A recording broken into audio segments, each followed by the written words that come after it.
What's the most ironic the tables have turned moment you've seen? My grandfather was a tyrant obsessed with legacy. Our family name was everything, and he ruled with an iron fist to protect its purity.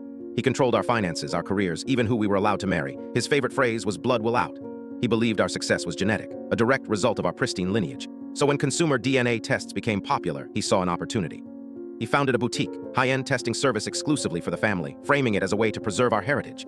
It was mandatory for every new baby, every new spouse. It was really about control. My cousin Leo was the family rebel. He hated our grandfather's control more than anyone. For his son's christening, grandfather demanded the baby's DNA sample be presented during the ceremony, a public declaration of his place in the lineage. Leo saw his chance.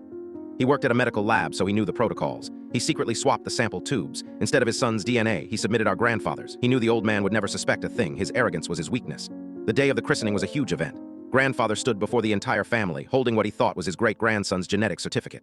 "Today, we welcome another pure branch to our family tree," he boomed. He began reading the results aloud, his voice filled with pride.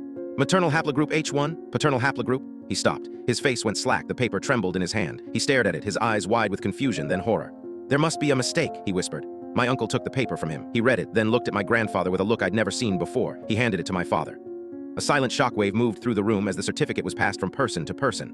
The paternal haplogroup listed on the page didn't match our family's recorded ancestry. It wasn't just a small discrepancy. It meant that his father was not who he thought he was. The patriarch who built his entire world on the concept of pure bloodlines wasn't one of us. My grandfather just stood there, speechless, as his life's work crumbled around him.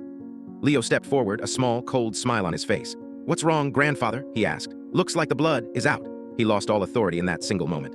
The family fortune was tied up in trust he could no longer control. His legacy wasn't just shattered, it was a joke. The last I heard, he lives alone in a small cottage on the edge of the estate he once commanded.